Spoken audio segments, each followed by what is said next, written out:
Hi YouTube, I'm going to try and record a video. This seems kind of weird to me. I'm sure I'll get used to it, but I've never just recorded myself talking into a camera. I went through IVF and I followed a lot of you girls on YouTube, and it helped me so much get through everything. I always look forward every day to watching videos that you guys post, and it just helps. And so I kind of made my own little recordings last time, but I didn't ever upload them or do anything with them. And now that we're gonna get ready to do another round, I decided to record and be part of this community now. Maybe my story will help somebody. Maybe it won't, I don't know, but I can always look back on these and watch them, and my kids can also. I'm going to give you a little background of myself so that you can kind of know who I am. My husband and I met when we were in elementary. We started dating when I was 15.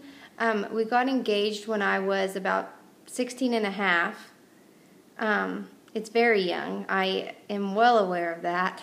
My mom says that I've always done everything way before my time. It's very weird now thinking about, especially having two daughters. I don't think I could ever allow that to happen. However, I think God had that in His plans for us. So I actually moved in with him. We were 17 years old, and yes, even at 17, I planned on having a child.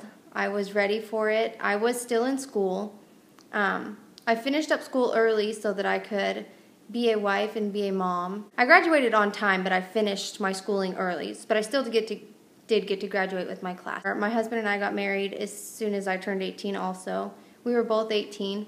I was 18 years old when I had my daughter. I delivered her at 32 weeks. I went into labor, and it being my first pregnancy, I wasn't really sure what was happening. I was still so far away from my due date. So I went into the doctor. They told me that yes, I was in labor. And so I went to the hospital, which my hospital is an hour and a half away from my house. And so I went, and they tried to stop my labor, and nothing would stop it. They put me on morphine and just shut my whole body down tried to give me 48 hours so that they could get the steroid injections in my body so that her lungs could develop. And that's a 2-dose injection over a 48-hour period. So after they finally got the last injection in, it hadn't quite been 24 hours since I got the shot, but my oldest daughter's heart rate started to drop. And so she was breech, and so they did a emergency C-section to deliver her. And when they did the C-section, they found out that I have what is called a septated uterus. This is how I explain it. Your uterus is a hole, like it's a hole round. And in my uterus, I have a wall. So I have one section, and then over here I have another section. So my uterus is pretty much like this. And so when I have a child, they only have half of a uterus to stay on. Therefore, that's why I had my daughter at 32 weeks. She had no more room to grow. She actually had a cone head from being wedged up under my rib cage. And so that's why I had her early. They told me not to have any more kids until I went to a doctor to have my septum removed. And when she got around 2 years old and we started thinking that we wanted to have more kids, we went to 3 different doctors, and they all told me to leave the septum because I had one healthy pregnancy, and if they were to remove my septum, it would cause scarring, which could prevent implantation happening in any other further pregnancies that we would want. So they suggested just to leave it. So after 3 doctors told me that, we went ahead and tried to conceive baby number 2, and were successful on the very first try. And everything was going good with that pregnancy. I did get put in the hospital because I went into labor with him at 20 weeks. So I was put in the hospital for 2 weeks. And I kind of just, mind you, my hospital is it's an hour and a half, an hour, 45 minutes away from here. So I couldn't see my 3-year-old daughter while I was in the hospital, and that was kind of hard. So I talked them into letting me go home, and I would keep myself on bed rest. And I actually stayed pregnant with him until I was 34 weeks and 6 days. I just could feel there was no more room for him to grow anymore. It was very, I don't want to say painful, but it was like that stretched to as much as he could go. And they did ultrasounds every few weeks, and he was like, my daughter was 4 pounds 5 ounces when she was born at 32 weeks. And my son was showing up on ultrasound that he wasn't growing anymore. They said that he wasn't growing anymore because there was no more room for him to grow. So I had him at almost 35 weeks, and he was still only 4 pounds 14 ounces. And he was healthy. He went to the NICU for the first day.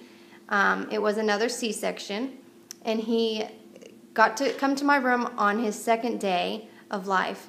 And so we left the hospital 4 days after I delivered him, and he got to go home with me. Whereas my first daughter, I stayed in the hospital, well, she stayed in the hospital for 2 weeks, 2 weeks after she was born. And so he got to come home with us, and it was just perfect. Everything worked out really good that time. Then 3 years later, all of my kids are exactly to the month, 3 years. So then when he hit about 2.5, we decided to try for baby number 3.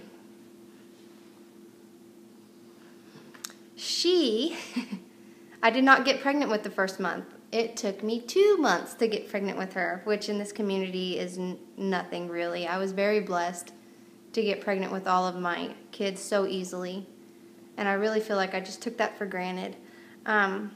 And so I got pregnant with her, and everything was going really good, and I hit 20 weeks with her again and went into labor. They put me in the hospital for 2 weeks again, and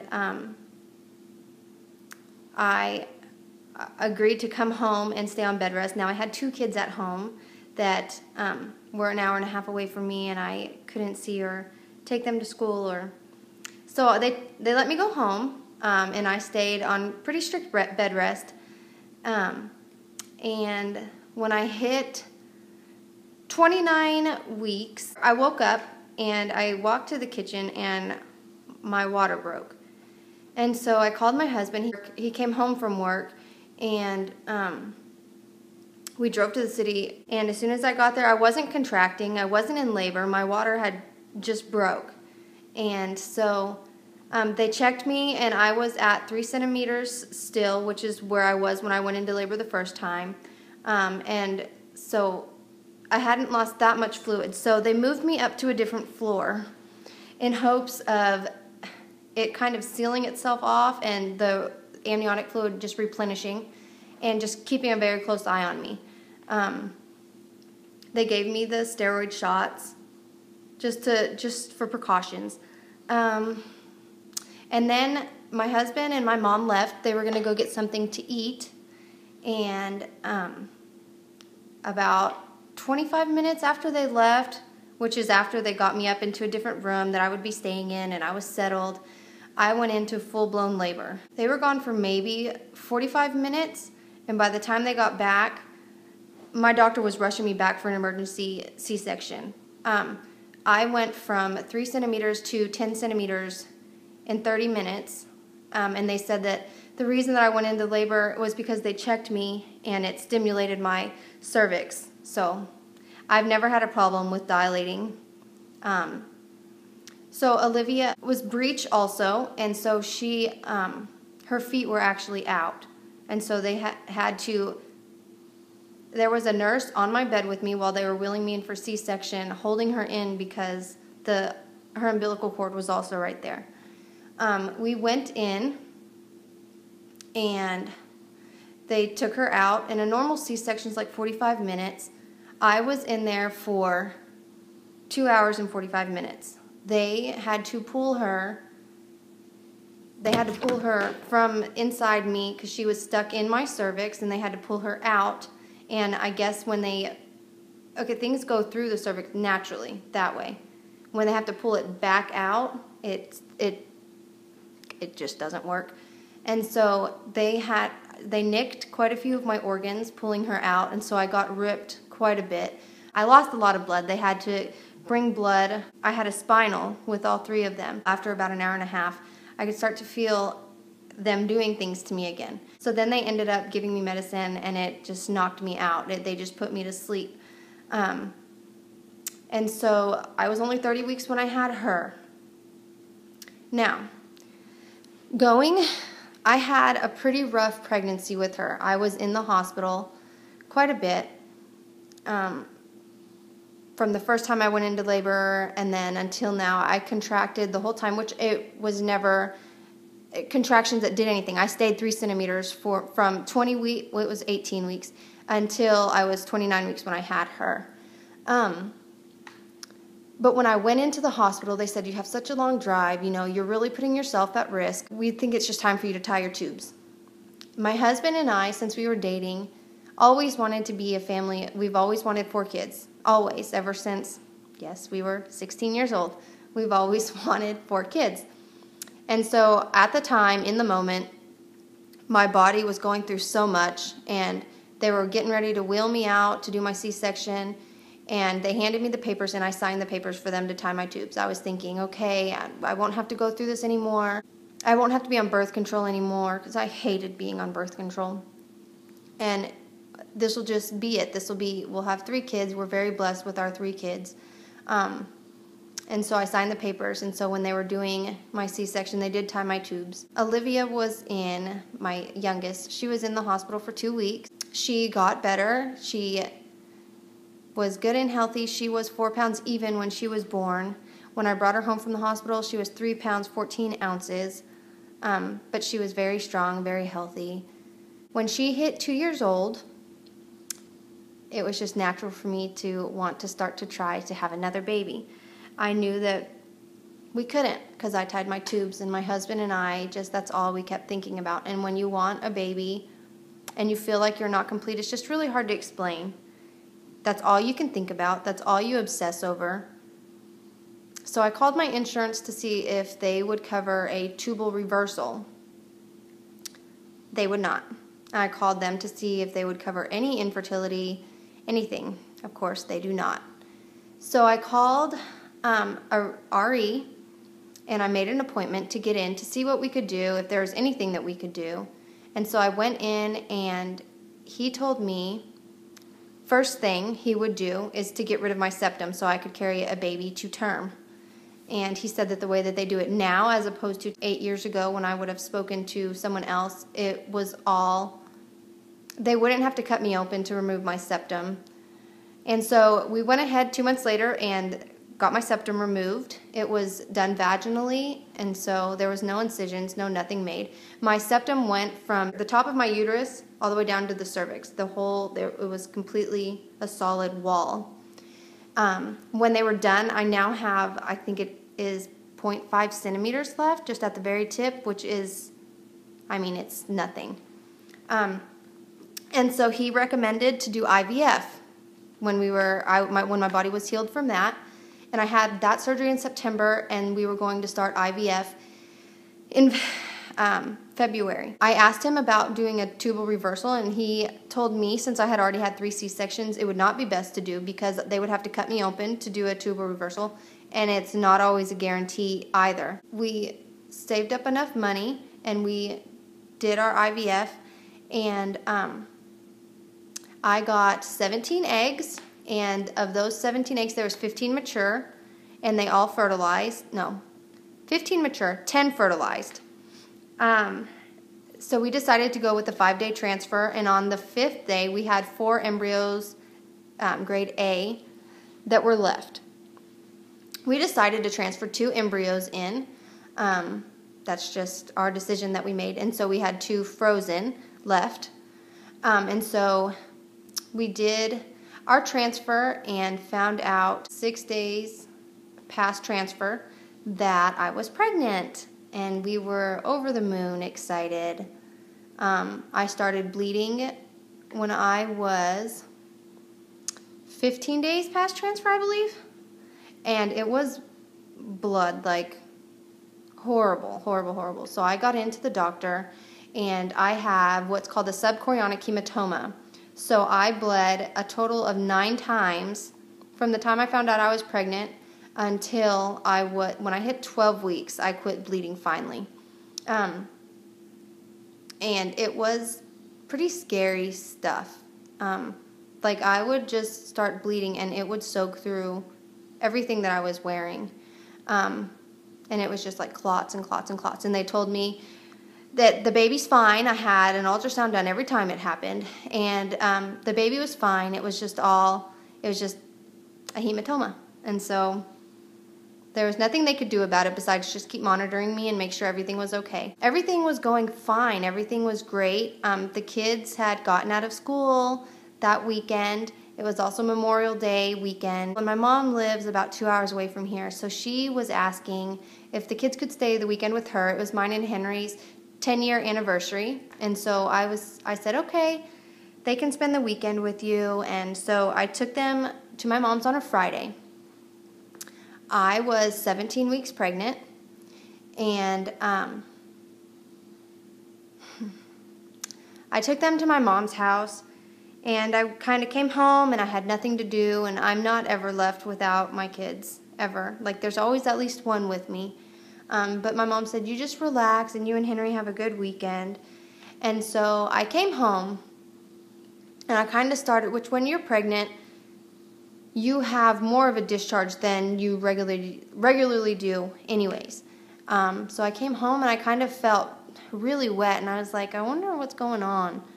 Well, then the next day we had, my brother-in-law was graduating, and so we had graduation, and I still felt so much discharge, and I thought, okay, maybe the kids are not with me, so I'm just paying more attention to myself now, and it's just kind of, I was thinking to myself, it's just in my head, because I was just paying attention to myself more, that I didn't have other things going on.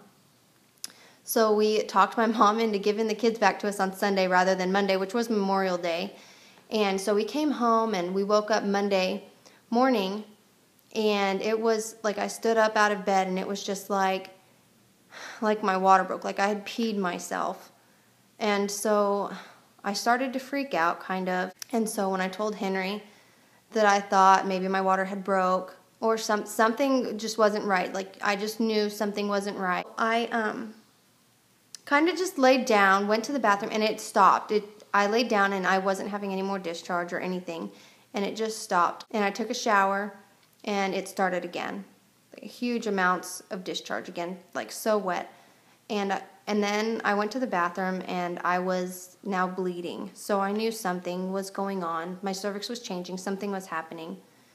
So I went to the city, and it was Memorial Day. So, of course, my doctor's office was not open. Now, if you're under 20 weeks, I believe, you cannot go to the labor and delivery room. You have to go to the emergency room. And so I went to the emergency room. My husband was, he was busy doing stuff around the house, and I really kind of just thought it would be more simple for me to go rather than having to get all 3 kids ready, and him and all of us to go, and then for me just to come back home, that it wouldn't be necessary for him to come. So I just told my husband, I said, I'll be back, and I just left, and I went to the city. My mom lives about 10 minutes away from the hospital that I go to, so I called her, and she ended up meeting me there. 2 hours into being in the emergency room, which they don't, I guess, deal with pregnant women very often, they thought that I was having a miscarriage, and I knew that I wasn't, because I could feel my baby moving around so much. She was so active. And so then they finally got someone from labor and delivery to come down, and they said, have they told you anything? And I said, no, they really haven't told me anything. And he said, well, good, because they think you're having a miscarriage, and I know that you're not. And I said, well, I know that I'm not either. And we could hear the heartbeat, and she was fine. And so he said, I'm just going to check you. I don't think that your water broke, but I'm just going to go ahead and check you to make sure of everything. We'll swab you and check and see if your water broke. And I said, okay. So he got the speculum, and he put it in, and the look on his face, I just knew that something wasn't right. And so he said, never mind, and he took the speculum out, and he said, we're not going to do that. And I said, what is wrong? And he said that he could see her feet in my cervix already, and that my bag was bulging, and it was right there. He could see it. And so they started me on They started me on antibiotics to make sure that I didn't have any type of infection, and they tested my blood to make sure if I had an infection. And they laid me upside down all night, hoping that gravity would kind of pull the bag back into my uterus. They moved me to the labor and delivery. They were going to give me what was called an emergency cerclage. And so my doctor came in the morning and he said, we will do this cerclage if there's anything left that I could possibly, any part of your cervix that I could possibly pull, and we will sew you up. And I said, okay. He checked me and he told me he was pretty sure they weren't going to be able to do it. But he said, let's do an ultrasound and see. And so the whole time that this had been going on, my bag was, right there. It was into my cervix that much. And it didn't go back in at all. And so he checked me and I had absolutely no cervix left at all. There was nothing left that he could do. So he said that we were going to just let my body naturally go into labor, and that this is as far as I'll get in the pregnancy. And he said they were stopping me off all my medication that they had put me on to prevent me from having contractions to going into labor. He thought within the next 24 hours I would go into labor naturally. They couldn't give me any medicine to make me go into labor because in my state that would be considered an abortion, and it's illegal. And so we just kind of had to let my body do what it naturally would do. So he said, just go down to the cafeteria, just walk around, try to help your body get jump started. Okay. Knowing that you have a healthy baby inside of you with absolutely no problems, and telling yourself that you have to deliver this baby at just 17 weeks, it's a big mind game, guys. It's horrible. I would not wish that upon anybody. Even at 17 weeks, I didn't go an hour. The last 3 days of my pregnancy, I never went an hour without feeling her move around. My hospital that I was in, the labor and delivery area, was also in the children's hospital area. And so we went down to the food court and we saw all these moms carrying their brand new babies around and all these kids, and I just couldn't do it. I went back to my room, Henry and I did, and we called my doctor and I told him that I couldn't stay there. I would go to my mom's house, which is just 15-20 minutes away from the hospital, and stay there until I went into labor myself. I didn't want to be at the hospital anymore. So we went to my mom's and we told my kids what was going on because they had no idea. And so we waited around 2 days, and then finally my body went into labor. And by the time I got to the hospital, I was 4 centimeters. I was 4 centimeters. And I wasn't contracting really, but I had dilated 1 more centimeter, so that was enough for them to say that my body was going into labor. It's not a matter of when, it was just a matter of time. And they didn't want me to drive home and have to drive back the hour and 45 minutes it would take and possibly not have the baby at the hospital or lose so much blood on the way to the hospital. So they gave me a pill to kind of help me move along things faster. And within 10 minutes after having that pill, I went from a 4 to a 10 centimeters. And they told me that my daughter would be not alive when she was born. She would just be dead.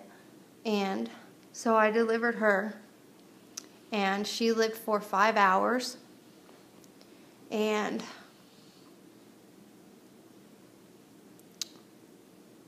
it was hard, but my body did not deliver the placenta on its own.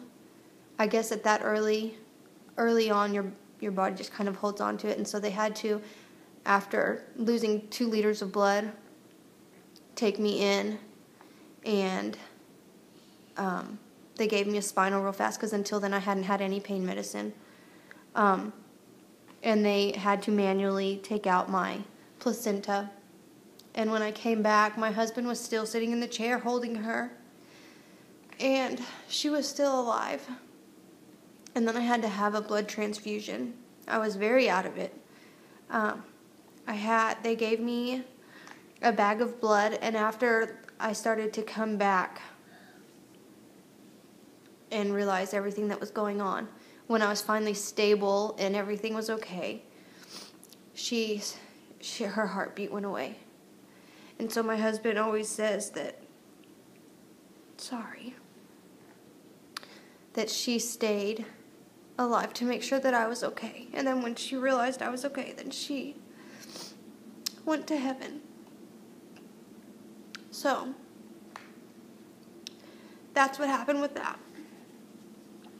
Now, see if I can pull it back together. I wasn't sure I ever wanted to have another baby again. I never wanted to go through that again. My heart was ripped out of me and broken into pieces. But God heals everything. And I really, about a month after I had her, started to feel the need that we needed to try. There's a reason that we have these 2 frozen embryos left. And so I got a hold of my doctor's office, and they knew everything that had happened. And so I got in, and we scheduled my FET for November. So I started getting everything in my body ready to go through all of this again. Did my frozen embryo transfer, and it was a negative. We transferred both of them back into me, and neither of them took. So we said we were done. It was really hard telling the kids that I wasn't pregnant, because they want it just as bad as I want it, if that makes any sense. It's just kind of the whole family. We just don't feel complete. We just feel like there should still be someone here with us. So we decided we were done. That was $15,000 that we had to pay. How could I take that away from my family again? I felt like I need to start saving for college for my 3 kids. I need to start saving for cars, just everything. So that was back in November. December comes around last month, and my husband came up to me and he said, "We need to try one more time." And I said, "What are you talking about? I can't do that again." And then my daughter and my son, and even this one, just kept that's all that we would talk about again, was just a baby, that we need to try one more time. And so I got a hold of my doctor's office, and we're going to start up again in March. My start date is March 15th. So we're going to do it one last time. This is going to be it for sure. This is going to be it. My insurance covers none of it. And we haven't taken out loans or anything for any of this. It's just our savings. And so this will be it. So this is our last try. And so we'll see if God has plans for us again. What happened with Adeline, which is my daughter's name. This is a picture of us. What happened with her is that I had what's called an incompetent cervix. I've never had that with any of my other 3 kids, or so I never thought that I did. Maybe that, along with the septated uterus, is maybe why I went into labor so early with them, with all 3 of my kids, 4 of my kids. But we thought that with doing the surgery to remove the septum, that I would have been great. I should have gone to full term. So when you have an incompetent cervix, it just would dilate with no pain. Everything would happen. You wouldn't feel any of it. And that's what happened. My cervix was changing, and that's why I felt so much discharge. And that's what happened. And so going into my frozen embryo transfer, they told me if I was to get pregnant, and my high-risk doctor also, I went to him and talked to him. My RE and my personal doctor are really good friends from the same hospital also, and they were talking back and forth. And so if I was to get pregnant again with my FET, they would have done what's called a preventative cerclage, and so they would have sewn my cervix completely closed when I hit between 10 and 13 weeks pregnant. And so that was what our plan was, and if we do get pregnant again, that's what will happen this time. So that's where we are. So follow my journey. I'm going to try to record as much as I can when I do my shots. My kids always help give shots. It's fun. Do you give Mommy my shots? Yeah. Did you wake up? Did you have a good nap? Say bye, YouTube. Bye, YouTube. All right, that's everything. That's my story. Sorry to cry. It's tough, though. All right, well, we'll see you next time I make a video. Bye. If you have any tips or anything that might help me out, just let me know, because I am completely new to this and I'm sure I need a lot of help. So just let me know. Thanks. Bye.